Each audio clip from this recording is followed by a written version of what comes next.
Halo Dewan Juri, nama saya Renato dari pihak pemerintah akan memaparkan data-data dan argumen saya yang akan mendukung pendapat saya bahwa penerimaan mahasiswa baru harus hanya dilakukan didasari dengan tes talenta dan bukan tes akademis. Kenapa?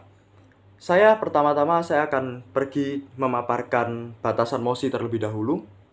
Jadi batasan MOSI yang akan saya gunakan, yang akan kita gunakan di debat kali ini adalah mahasiswa yang dimaksud adalah mahasiswa yang berkewarganegaraan Indonesia dan ingin berkuliah di Indonesia.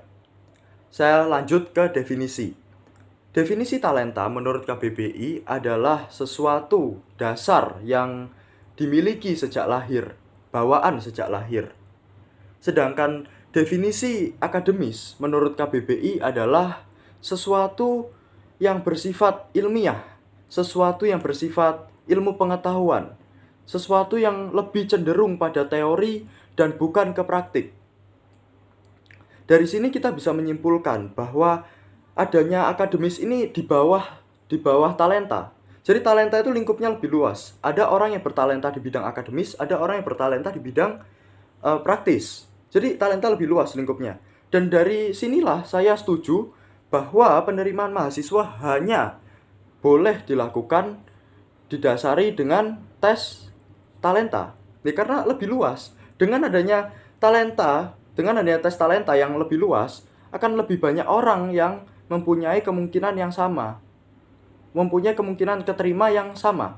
Contoh saja, jika tes terus dilakukan secara akademis, orang yang mempunyai bakat akademis, mempunyai talenta akademis, akan berkemungkinan lebih tinggi untuk diterima.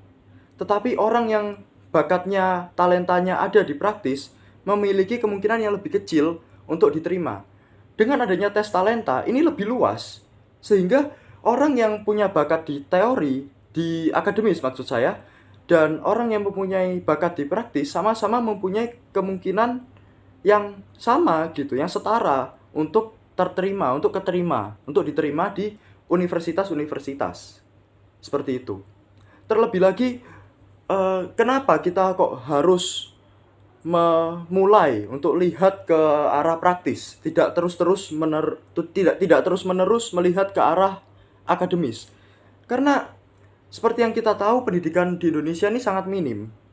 Menurut data yang dikatakan oleh Menteri Ketenagakerjaan, ada 56% tenaga kerja di Indonesia yang lulus di bawah SMP. Sehingga kita bisa menyimpulkan bahwa semakin rendah pendidikan orang, kemampuan akademisnya akan semakin rendah juga. Jadi orang-orang 56% ini kemungkinan lebih condong ke bidang praktis, bukan akademis. Dan kasihan saya rasa, dengan adanya orang yang lebih banyak di bidang praktis ini, jadi Indonesia ini harus mulai melihat ke arah praktis ini, tidak terus-menerus ke akademis. Agar mungkin kalau suatu saat orang-orang yang tidak berpendidikan, yang kurang berpendidikan ini mendapat kesempatan untuk kuliah, mereka tetap bisa terterima di universitas-universitas, tidak hanya orang yang baik secara akademis gitu.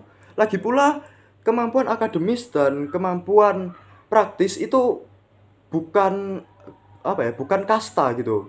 Bukan ada yang lebih tinggi, ada yang lebih rendah. Semuanya setara. Dalam kehidupan sehari-hari, kita juga membutuhkan kemampuan akademis dan praktis. Tidak bisa hanya satu. Dua-duanya saling melengkapi. Seperti itu.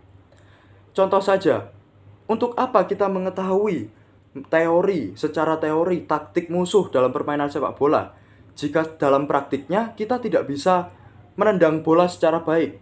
Jika dalam praktiknya kita tidak bisa membawa bola secara baik.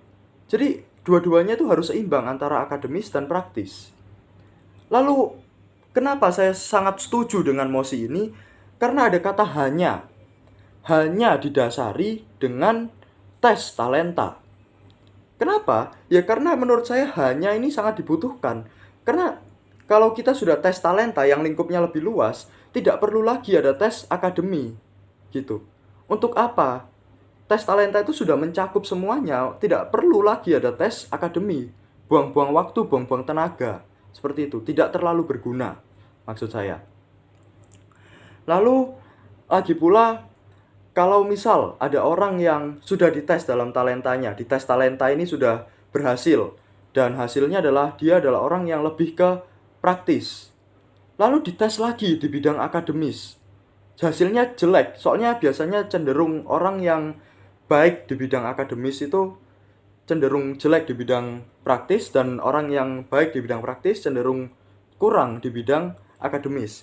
Jadi biasanya orang yang terterima di bidang praktis biasanya kemungkinan mendapat nilai yang jelek di bidang akademis. Akhirnya menimbulkan kebimbangan. Loh, ini bagus. Ini yang tes talenta bagus, tapi tes akademisnya jelek. Kita terima tidak ya? Akhirnya menimbulkan kebingungan.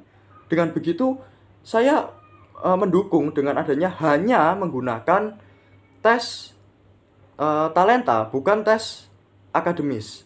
Pada akhirnya saya tetap mendukung dan tetap percaya bahwa penerimaan mahasiswa menggunakan hanya tes talenta, didasari dengan hanya tes talenta, adalah keputusan yang baik dan saya sangat mendukung untuk dilakukan.